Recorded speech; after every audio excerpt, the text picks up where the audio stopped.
안녕하세요. 하우패스에서 감정평가 이론을 담당하고 있는 감정평가사 김강산입니다. 이 영상은 이제 감정평가 이론의 과목 소개 및 커리큘럼 관련해서 제 홍보 영상입니다. 그래서 보시면 26년 대비 감정평가사 2차 평가이론 커리큘럼 소개해서 김강산 평가사 이렇게 돼 있죠. 여러분들이 감정평가사 시험을 합격을 하기 위해서는 당연히 1차 시험도 당연히 합격해야 되지만 너무나도 당연히 2차 시험도 합격을 하셔야겠죠.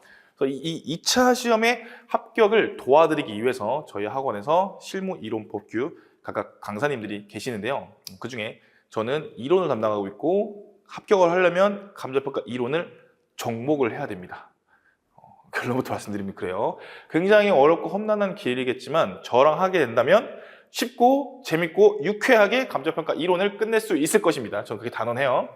자, 일단은 구체적인 커리큘럼을 소개해 드리기 이전에 이 감정평가 이론이라는 과목은 어떤 과목인가와 어떻게 공부해야 될 것이냐와 그리고 최종적으로 어떤 책을 가지고 공부를 해야 될 것이냐, 일단 요거부터 설명하고 커리큘럼을 소개하도록 하겠습니다. 이 감정평가 이론이라는 과목은요, 부동산학의 일부인데요.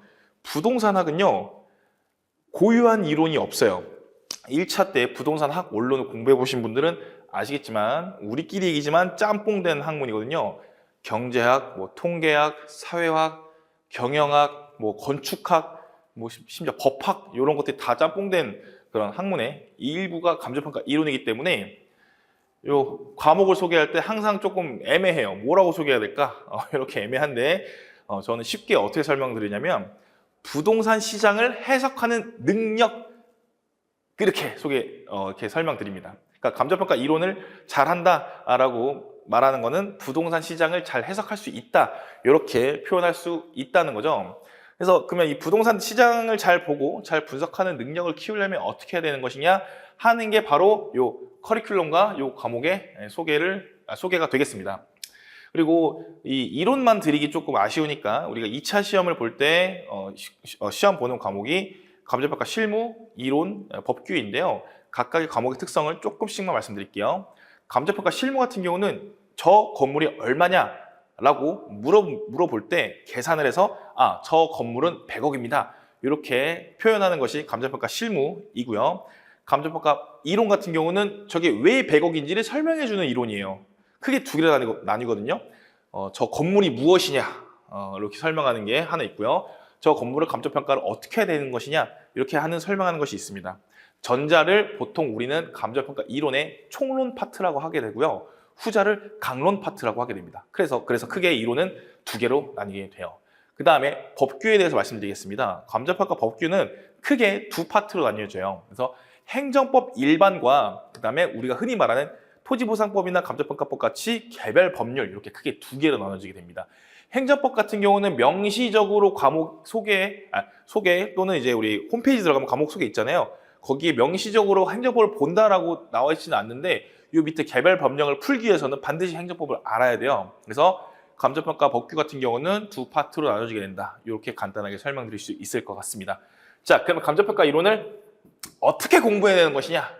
어떻게 공부해야 되는 것이냐? 하게 되면 감정평가 이론은 제가 말씀드린 바와 같이 총론 파트랑 강론 파트로 나눠진다고 말씀드렸습니다. 총론 파트 같은 경우는 다소 부동산학 느낌이 좀 나요. 부동산학 느낌이 나요. 뭐 어떤 느낌이냐면 대표적으로 최근에 기출된 것 중에 어떤 게 있냐면 저출산 고령화가 부동산 시장에 미치는 영향이 어떻게 되는 것이냐 이런 느낌으로 문제가 나오기도 하고요. 양도소득세 상승이 부동산 시장에 미치는 영향은 이렇게 나오기도 합니다. 또는 되게 큰 상가가 있는데 지금 수익성이 안 좋아서 공실률이 늘어나고 있다. 이럴 때 감정평가가 어떻게 되는 것이냐 이렇게 다소 부동산학적인 내용이 있게 됩니다. 그 다음에 강론 같은 경우는 뭐냐면 이거는 다소 감정평가 실무 느낌이에요. 그래서 강론 같은 경우는 어떤 거냐면 저 물건을 평가할 때 감정평가 원칙이 무엇이냐, 방법이 무엇이냐, 왜 원칙이 거래사례 비교법이냐, 예외는 왜 예외냐 이렇게 물어보는 거예요. 그래서 감정평가 실무랑 상당히 엮여져 있는 과목 이렇게 파트 이렇게 보시면 될 것 같습니다. 그래서 공부 방법은 어떻게 되냐면요. 총론 같은 경우는 당연히 선, 이해, 그리고 암기 이렇게 들어가시면 되고요. 강론 같은 경우 당연히 이해랑 암기를 해야겠지만 강론은 조금 더 암기하고 이해하는 게 좀 더 편해요. 그렇죠. 요거는 좀 이해하고 암기하는 게 맞는 파트인 것 같고 강론은 암기부터 하고 그 다음에 이해해도 충분한 과목입니다. 요거는 그리고 심지어 감정평가 실무 공부하실 때 다 연계해서 공부하시니까요. 요 파트 공부할 때는 실무에서 조금 애매했던 부분이 요거였구나 이렇게 해서 공부하시는 경우가 많습니다. 그래서 총론은 이해하고 암기하고 강론은 암기하고 이해한다. 근데 요 모든 것들을 압도적으로 이겨내는 딱 하나가 있습니다. 바로 기출입니다. 기출은 별을 한 400개 정도 해도 됩니다. 자, 뭔 뜻이냐? 저도 합격을 했죠. 제가 공부할 때는요, 물론 당연히 암기 이해 이거 많이 했지만 저는 무조건 기출이 먼저였어요. 왜냐면 제가 분석을 해보니까 감정평가 이론에 대한 그 시험은요, 기출에서 나왔던 게 또 기출이 되더라고요. 그래서 이론은 기출로 시작해서 기출로 끝내는 게 이게 굉장히 효율적이고 합리적이고 맞는 방법이구나 이런 걸 깨달아서 공부를 했고요. 나름 조금 짧은 시간에 합격을 했고 좀 고득점으로 합격을 했거든요. 그리고 합격하고 이제 이론 최전 팀장도 하고 그 다음에 강의 한 지 한 6, 7년 됐는데 강의하면서도 제 수강생들한테 어떻게 말했냐면 무조건 기출이다. 기출. 그래서 기출을 엄청 강조했고 그걸 다른 친구들은 빨리 합격을 했어요. 그래서 여러 데이터들과 제 경험과 그리고 저 공부하기 전에 제가 알던 선배들 그리고 공부할 때 같이 공부했던 이제 다른 스터디원들 기타 등등 제 굉장히 경험칙으로 봤을 때는 물론 무조건 기출만 보면 이 시험은 합격을 하는데 특히 더더욱이 감정평가 이론은 기출만 봐도 합격할 수 있어요. 그래서 요거에 대한 얘기는 계속 얘기 드릴게요. 그래서 기출을 베이스로 해서 이해, 암기 이해 이렇게 들어가는 게 좋다. 자, 그러면 책 소개를 할 텐데 그러면 어떤 책으로 어떻게 공부를 하면 되는 것이냐 이렇게 질문하시겠죠. 그래서 제가 오늘 영상 찍는 오늘이 4월 4일인데요. 오늘 기준에서 책이 지금 예정이 돼 있어요. 아마 다음 주 중에 책이 나올 텐데 책 이름은 바로 엑싯 감정평가 이론입니다. 왜 엑싯이냐? 나가자는 거지. 나가자. 그래서 저랑 같이 이제 하실 거면 책은 엑싯 감정평가 이론이라는 책으로 같이 하실 거고요. 요것의 의미는 나가자는 의미인데 어디서 나가자? 바로 고시촌과 이 고시 수험계에서 빨리 나가자. 요 의미로 해서 엑싯이라는 걸 만들게 됐습니다. 그래서 제 책이 지금 초안 나온 거는 516페이지 정도 나오거든요. 많아 보이죠? 절대 안 많아요. 여러분이 합격하실 때까지 봐야 되는 게 10,000페이지 넘습니다. 그중에 극히 일부예요.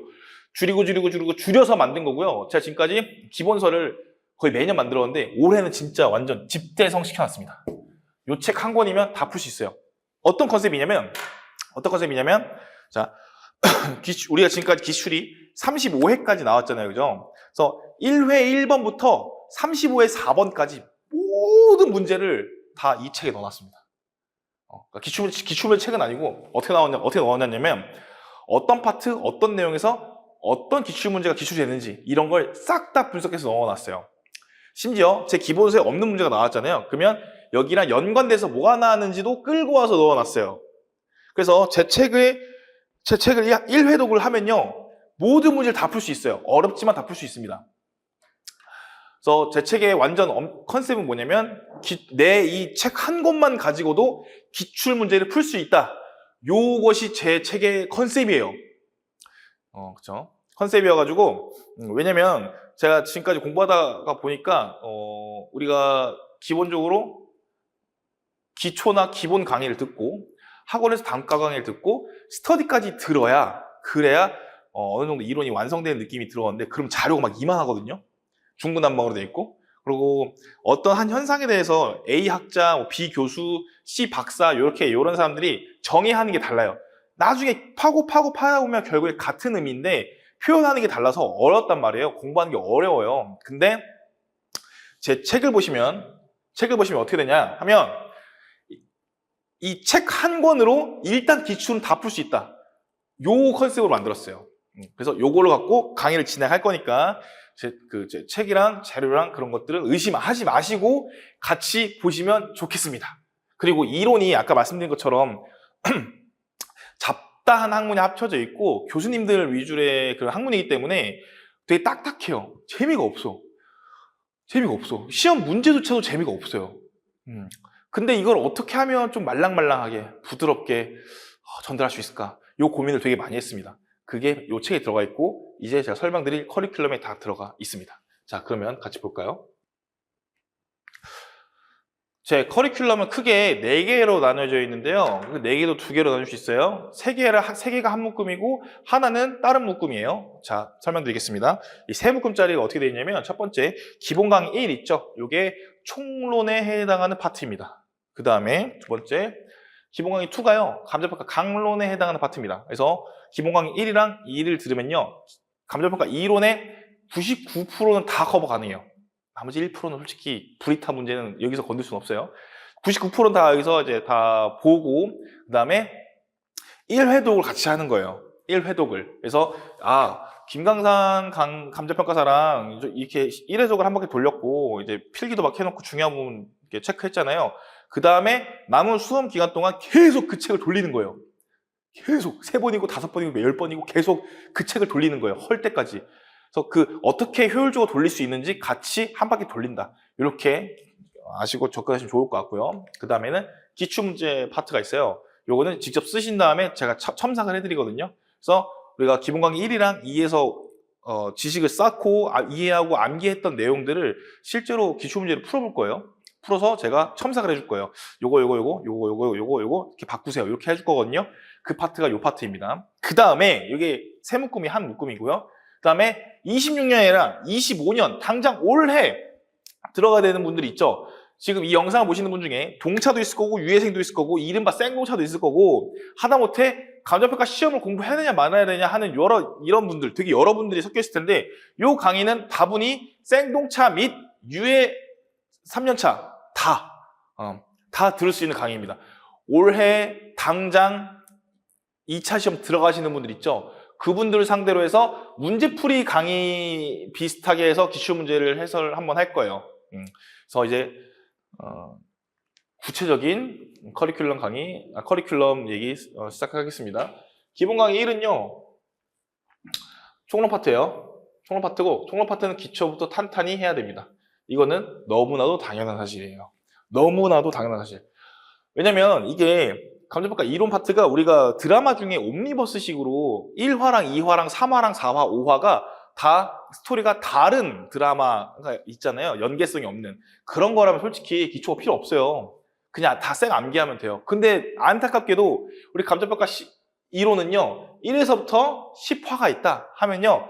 1화에서 했던 걸 이해 못하면 한 6화쯤에서도 이해를 못해요. 그래서 처음부터 이해를 잘 해야 돼요. 처음에 등장인물 나오잖아요. 그때부터 이해를 잘 해야 한다고요. 그렇게 해서 들어가야지 나중에 10화까지 다 이해가 가능합니다. 그래서 당연히 기초부터 탄탄히 하셔야 한다. 근데 이때 강의를 어떻게 할 것이냐? 기초부터 탄탄히 하는 건데 여기에 플러스해서 심화되는 내용도요. 우리가 강의하면서 어떻게 우리가 아이 컨택 하잖아요. 오프라인 분들 같은 경우는 아이 컨택도 하고 뭐 그런 게 있기 때문에 보다가 조금 더 심화되는 게 필요하겠다 또는 이 정도까지 이해가 되는 것 같다 싶으면 심화되는 내용까지 추가로 설명드릴 거고요. 그 다음에 제 강의의 가장 큰 특징 맨 처음에 얘기했어야 되는데 가장 큰 특징이 뭐냐면 재밌게 살짝 정신없다 이렇게 느낄 수도 있는데요. 어쩔 수 없어요. 우리 수험은요. 잠과의 싸움이 되게 크잖아요. 아무리 좋은 강의여도 재미가 없으면 졸리고 자거든요. 그래서 최대한 재미있게 어떻게 할 것이냐? 실제 사례를 접목시켜서 훨씬 이해가 잘 되게끔 제가 설명해 드릴 거예요. 예를 들어서 최근에 나왔던 기출문제 중에 뭐 양도소득세 인상이 부동산 시장에 미칠 영향에 대해서 서술하시오. 이런 기출문제 있었거든요. 이거를 그러면 양도소득세 어쩌고 재미없잖아요. 그래서 현실 상황에서 양도소득세가 인상됐을 때 어떻게 되었더라 하는 뭐 하다못해 뭐 사례도 설명드릴 수 있고요. 뭐 기사 내용 같은 것도 설명드릴 수 있고 여러 가지 재밌는 것들을 넣어가지고 같이 강의할 예정입니다. 그 다음에 또 아까 제가 처음에 말씀드렸던 것처럼 강의를 다 수강하면요. 기출문제를 1회독하는 효과를 누릴 수 있게 됩니다. 기존의 강의들 또는 다른 강사님들의 강의 같은 경우는 기출문제가 단순히 어렵다, 지금 이해가 안 간다. 그래가지고 기출문제를 기본 강의 때 기출문제를 안 하는 경우도 있어요. 근데 기출문제는 당연히 어렵고 당연히 이해가 안 가지만 그래도 우리가 처음에 시작할 때 기출문제 눈에라도 익혀놔야 나중에 기출문제 풀 때 좀 더 수월하게 다가갈 수 있거든요. 그리고 공부할 때 왜 이 공부를 하는지 모르고 공부하면 재미가 없잖아요. 그죠? 그래서 저는 모든 회차 강의 때 지금까지도 그랬던 것처럼 기본 강의를 하고 우리가 오늘 2시간, 2시간 반 동안 혹은 3시간 동안 배웠던 이 문제가 실제 기출에서는 어떻게 나오는지 같이 볼 거고요. 심지어 기출문제 중에 이거 진짜 괜찮은 문제고 또 나올 수 있을 만한 문제다 싶은 것들은요. 바로 기출문제에서 목차랑 내용까지도 같이 잡아볼 예정입니다. 부담 가질 필요 없고 단순히 이거의 목적은 뭐냐면 방금 배운 것들이 어떻게 기출문제에서 나오는 거 이런 것들을 확인하기 위해서 하는 거기 때문에 기출문제도 다 같이 볼 겁니다. 그렇죠? 결국에 우리가 이 공부하는 이유는 뭐예요? 시험장 가서 쓰려고 하는 거잖아요. 그죠? 그래서 이것도 같이 병행하면 굉장히 좋을 것 같아서 넣어놨고요. 그 다음에 관련 기출문 풀이 병행을 통해서 실전형 강의에 최적화시킨다. 그렇죠? 방금 말했던 것에서 연결되는 겁니다. 실전형 강의. 그렇죠? 우리가 이거 다 뭐 석박사 따려고 하는 거 아니죠? 논문 쓰려고 하는 거 아니에요? 합격하려고 하는 거예요. 그죠?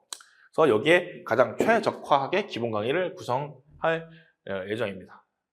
그래서 책은 아까 말씀드렸던 것처럼 곧 나올 예정이고요. 그리고 여기에 기출문제책도 곧 나올 거거든요. 기출문제책도 나올 건데 제 강의를 들으신다면 그랬으면 좋겠어요. 기출문제책이랑 요 책이랑 같이 2개 놓고 강의를 할 거거든요.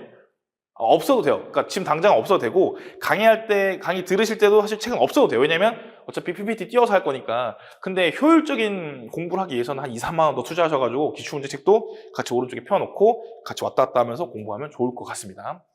자, 그 다음에 기본 강의 2인데요. 요거는 강론 파트예요. 강론. 좀 소신 발언 하자면 언제부터인가 이 고시촌에 감정평가 총론이랑 강론이 나뉘게 됐는데 저도 그래서 그 메타에 맞춰서 일단 강론이라고 이름 붙였습니다. 강론 같은 경우는 뭐가 있냐면 관련 법이랑 해설서, 실무기준 및 실무기준 해설서, 기타 등등 여러 가지 이론이지만 어떻게 보면 우리 기준이나 법에 있는 이론들 있잖아요. 그것들을 좀 더 실무랑 연관해가지고 어떻게 감정평가 이론을 이해해야 될지 이런 거를 물어보는 파트라고 보시면 됩니다. 그래서 총론 파트에서 중요한 거는 이해가 중요하지만 강론 파트에서는 암기가 좀 더 중요하다고 말씀드린 게 뭐냐면 우리 전문가를 뽑는 시험이에요. 그러면 지금 있는 논리랑 법령을 알고 있느냐 이게 굉장히 중요하겠죠. 막말로 우리가 돈 받고 일을 하는데 현장 가가지고 의뢰인이 막 질문했을 때 뭐 어버버 하긴 그렇잖아요. 툭 치면 툭 나와야 되거든요. 그게 전문가라고 하는 건데 그런 거를 확인하기 위한 파트다 이렇게 보시면 될 것 같습니다. 당연히 그래서 실무와 유연한 연계를 통해 학습하는 게 제일 좋고 감정평가 실무랑 연계해서 강의할 예정입니다. 이게 이론이랑 실무랑 법규가요 따로따로 있는 과목이 아니에요. 나중에 어느 정도 궤도에 오르다 보면 이 법이 한 과목이었구나 이 느끼는 순간이 올 거예요. 제가 그때 합격했거든요. 방금 말한 거는 제 스터디 원들한테 제가 실제로 말한 얘기입니다. 어찌 보면 한 과목 아닐까? 이렇게 머리로는 한 과목이 맞지 이렇게 생각하겠지만 이게 근본적으로 단전에서부터 올라온단 말이에요. 이게 한 과목이었구나 이렇게 느낄 때가 온단 말이에요. 그래서 그렇게 느끼게 하기 위해서 어떻게 하냐면 각 과목을 따로 공부하는 게 아니라 요 파트는 법규에서 이렇게 나오고 실무에서 이렇게 나오고 이론에서 이렇게 나옵니다. 이렇게까지 알려주는 게 좋다고 생각을 해요. 그래서 당연히 연계를 통해서 특히 실무랑 연결해가지고 2 과목 다 공부가 되게끔 이렇게 기획할 예정입니다. 그 다음에 당연히 기출뿐만 아니라 방금 말씀드린 것처럼 감정평가 실무에도 큰 도움이 될 것이다. 큰 도움이 될 것이다. 왜냐면 우리 감정평가 실무에서 쓰는 법령 칙들이 다 똑같아요. 똑같아. 해설서, 감정평가 실무 기준 해설서 똑같이 보고 법규 똑같이 보고 기준 똑같이 보기 때문에 이 파트를 잘 공부하면 실무에서도 큰 도움이 될 것입니다. 그다음에 당연히 여기서 나온 것처럼 관련 기출문제 풀이를 해서 실전형 강의에 최적화를 시키겠다. 이것도 아까 말씀드린 것처럼 기출문제집하고 같이 보면서 하면 좋을 것 같고 조금 총론이랑 조금 다른 점은 요거는 계속 말씀드리는 해설서 위주. 감정평가 실무기준 해설서라고 있거든요. 그래서 감정평가에 관한 규칙 에서 위임받은 감정평가 실무 기준이 있고, 이 우리가 감정평가할 때 어떻게 해야 된다, 어떻게 해라 이렇게 써있는 실무 기준이라는 게 있어요. 기준, 실무 기준이라는 게 있는데 요거를 감정평가 협회에서 해설을 해놓은 해설서가 있습니다. 그거를 해설서라고 표현을 하는데, 원래는 감정평가사들이 봐야 되는 자료인데 감정평가사보다는 수험생들이 많이 보죠. 왜냐하면 우리나라에서 공식적으로 감정평가 관련한 해설서는 이게 유일하기 때문입니다. 거기에 내용이 굉장히 방대하거든요. 어려워요. 처음에 혼자 공부하려면 되게 어렵거든요. 저랑 같이 해설서 한 바퀴 돌린다 이렇게 생각하시면 될 것 같습니다. 그다음에 세 번째 기출문제인데, 이거는 문제인데 10개년치. 10개년 기출문제고, 우리가 쓰는 문제다 보니까 객관식이 아니잖아요. 논술이거든요. 논문형 혹은 논술형이라고 하게 되는데, 아는데 안 나오는 거 알죠? 아는데 안 나와. 아는데 어려운 게 바로 논술이거든요. 우리가 그 학창시절 때 뭐 러브레터 같은 거 쓸 때도 내가 얘를 좋아하는 거 알겠는데 이 한 문장이 안 나와. 한 문장이. 요 한 문장만 나오면 내가 얘를 내가 좋아하는 거 말할 수 있을 것 같은데 한 문장 어떻게 쓰지? 요 그 첫 한 문장 되게 중요하죠. 그런 것처럼 이 감정평가 기출에서는요, 기출 감정평가 우리 해설 이론에서는요, 요거부터 막 어렵다 그러고 하거든요. 근데 다 필요 없고 본론 쓰고 그다음에 서론 결론 쓰는 게 좋긴 좋아요. 요런 방금 스킬들, 요런 스킬들을 알려주는 게 바로 요 기출문제 강의입니다. 그리고 여기서의 목적은 뭐냐면 그 딱 문제에서 물어봤을 때 바로 나오게끔 이 뇌에 유연하게 이렇게 물어보면 이렇게 답변하겠구나, 이렇게 물어보면 이렇게 답변하고, 이렇게 물어보면 이렇게 답변하세요. 이런 것들을 알려주는 그 시간이라고 보시면 될 것 같고, 그래서 중요한 거는 목차화입니다. 목차화. 왜냐면 우리가 뭔가 딱 던졌을 때 처음부터 막 쓰면 안 써져요. 그리고 실제 시험에서도 그렇게 쓰면 안 되고요. 근데 목차를 잡고 쓰게 된다면 굉장히 수월하게 잘 나오거든요. 그러면 이 수월하게 잘 쓰기 위해서 목차를 잡는데, 그러면 이 목차를 어떻게 잡을 것이냐 하는 게 바로 이 기출문제 특징입니다. 기출문제 강의의 특징이에요. 그다음에 세 번째는 방금 말씀드린 것처럼 10개년치 기출문 풀면서 답안 작성 연습을 하는 강의. 그래서 요거의 방점은 뭐냐면 기출문제 그 자체가 아니라 요건 뭐냐면 답안 작성 연습을 하는 강의예요. 답안 작성. 답안 작성. 기출문제가 중요하다면서요? 기출문제 중요하다면서요? 당연히 중요하지. 근데 답안 작성도 굉장히 중요해요. 써야 될 거 아니야. 기출문제 알고 아는데 비슷한 문제가 나왔어. 내가 아는 문제 나왔어. 근데 못 쓰겠어. 그럼 어떻게 안 되죠? 그러니까 내가 알고 있는 지식을 현출하는 강의라고 보시면 돼요. 현출 어떻게 해요? 현출 문제 하려면 굉장히 많잖아요. 진짜 시중에 문제가 넘쳐나요. 스터디 문제 막 몇만 점씩 있을걸요? 다 필요 없어요. 이왕 현출하는 거 할 거면 기출문제 10개년치 하자 이거지. 그래서 이건 기출문제 그 자체를 보는 게 아니라 답안 작성을 하는데 기출문제를 10개년치 갖고 한번 해본다. 이렇게 보시면 돼요. 당연히 난이도는 높겠죠. 근데 이거 다 견뎌내셔야 돼요, 여러분. 말 나온 김에 말하자면 아마 특이사항이 없는 이상 다른 전문직 공부하시다가 오신 분도 있을 거고, 합격하고 오신 분도 있을 거고, 뭐 해외에 유학 갔다 오신 분도 있어요. 여러 가지 되게 다양해. 막말로 저한테 상담 오시는 분 중에 고졸 분들도 많거든요. 고졸도 많고, 뭐 아예 전공 없는 사람도 많고, 되게 다양해. 되게 다양한데 우리 시험의 특징이 뭐냐면요, 다 네가 뭐 남잔지 여잔지 뭐 네가 나이 많이 먹었는지 적게 먹었는지 전혀 필요 없이 300분 동안 글자로 표현하는 거잖아요. 신분 이런 거 다 그냥 완장 다 펼쳐놓고 우리끼리 얘기로 계급장 띄고 그냥 실력으로 승부 보는 거잖아요. 그죠? 그런 사람들이요 지금 8,000명이 넘어요. 지금 190명 뽑는데 저 합격했을 때보다 훨씬 더 많아졌어요. 그러려면 이게 결론적으로 경쟁 시험이잖아요. 절대평가가 아니잖아. 190명 빼고 다 떨어진 시험이잖아요. 이 190명 안에 들려면 어떻게 해야 돼요? 남들보다 훨씬 더 빡세게 공부해야 될 거 아니에요. 공부하는 방법이나 그런 거에 대해서는 나중에 다른 영상이나 실제 실강으로 해서 제가 말씀드릴 건데, 아무튼 진짜 빡세게 해야 한다는 거예요.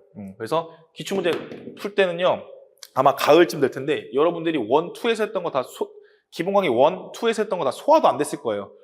처음 물어보는 문제도 많을 거예요. 심지어 기출문제다 보니까 난이도도 높아요. 하지만 어떻게 해야 된다? 어떻게 해야 된다? 버틴다. 이 존버의 정신으로 버티면서 기출문제를 푸셔야 됩니다. 어쩔 수가 없어요. 어렵지만, 당장 나가고 싶지만, 집에 가고 싶지만, 별의별 잡생각이 다 들지만 요 시간만큼은 오셔가지고 문제를 같이 풀어보는 거예요. 미리 풀어줘도 상관없습니다. 오픈북에도 상관없어요. 챗 GPT한테 물어봐도 상관없어요. 일단 써보는 거야. 일단 쓴다. 100분 동안 앉아가지고 일단 써보는 거야. 그게 가장 중요합니다. 아시겠죠? 버티세요. 버티는 자만 합격하는 겁니다. 자, 그러면 이거 좀 독립적이지만 25년 우리 당장 즉시 이제 시험장에 들어가야 되는 요 선수들, 즉시 선수들에 대해서 할게 기출문제 해설입니다. 요건 뭐냐면 1회부터 최근 35회까지 모든 기출문제 다 다룰 거예요. 모든 기출문제. 자, 요거 같은 경우는 문제를 받아서 답을 쓰는 거지만 요거 같은 경우는 문제 푸는 게 아니에요. 요거는요, 뭐냐면 문제 푸는 게 아니라 제가 해설만 할 거예요. 1회 1번부터 35회 4번까지 다 해설만 할 거예요. 그리고 여러분들이 어디서 많이 틀린지도 제가 다 건드려 줄 거고요. 나라면 이렇게 썼을 것이다 하고 나라면 이렇게 안 썼을 것이다 이런 거 다 말해 줄 거예요. 논점이 뭐고 어떻게 써야 되고 채점표가 어떻게 돼 있고 이때 누가 고득점 받았는지 다 알려줄 거예요. 1회부터 35회까지 다. 어차피 모든 문제는 기출이기 때문에 그렇습니다. 기출문제 해설 통해서 숨겨진 10점.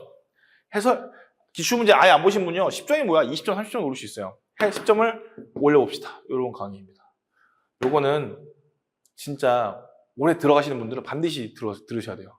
내가 봤을 때. 다 알려줄게요. 왜냐면 여러분이 합격을 해야 제가 유명해지기 때문에 저는 여러분 합격하려면 어떻게 해야 되는지에 대해서만 계속 얘기하는 거예요. 이거는 정답이에요. 기출문제 반드시 보세요. 그리고 1회부터 35회까지 강의할 거니까 반드시 수강하시는 게 좋습니다. 그럼 이런 질문 올 수도 있어요. 저는 기본 강의 한 번도 안 들어봤는데 요번 당장 올해 들어가는 기출문제 들어도 되나요? 라고 물어보시면 저는 굳이라는 표현을 쓰고 싶지만 욕심이 있으신 분들은 기본 강의 1이랑 같이 이때 1이랑 같이 할 거거든요. 1이랑 병행해서 한번 들어보시는 것도 좋을 것 같습니다. 그래서 정리를 하면 감정평가 2로는 처음부터 끝까지 기출 베이스로 해야 되고 제 책과 강의를 어떻게 운영할 거냐. 그래서 어떻게 운영할 거냐면 합격을 하기 위해선 기출을 많이 봐야 되고 기출을 많이 보기 위해선 지식이 쌓여야 된다. 이게 맞는 말이긴 한데 앞에 빠른 합격이라는 이 두 글자만 들어가게 된다면 어떻게 되냐면 우리가 지식을 쌓고 기출 문제를 풀어서 합격을 한다. 요 루트가 아니라요. 앞에 빠른이라는 두 글자 붙으면 어떻게 되냐면 합격을 하기 위해 기출을 봐야 되고 그 지식을 봐야 되는데 요 사이에 어떤 게 달라지냐면 선후 관계가 바뀌게 됩니다. 뭔 뜻이냐? 우리가 공부를 해서 기출문제 푸는 게 아니라 기출 문제를 풀기 위해서 기본 강의를 듣는 거예요. 요게 주안점이거든요. 빠르게 합격하려면. 그렇죠? 일단 합격하는 게 중요하니까. 그래서 제 책이랑 강의는 무조건 기출을 풀기 위해서 공부하신다. 이렇게 보시면 될 것 같습니다. 그래서 요 커리큘럼은 뭐다? 바로 기출 문제를 잘 풀기 위한 커리큘럼이다. 이렇게 보시면 될 것 같습니다. 그리고 마지막으로 말씀드리면 아까도 잠깐 말씀드렸지만 이 강의는 재밌어야 되고 소통도 잘 돼야 되고요. 그리고 이 감정평가 이론이라는 게 딱딱하지 않고 생각보다 재미있구나 요걸 느껴야 되는 게 굉장히 중요하거든요. 그래서 저는 요것에 가장 큰 주안점을 두고 강의할 예정입니다.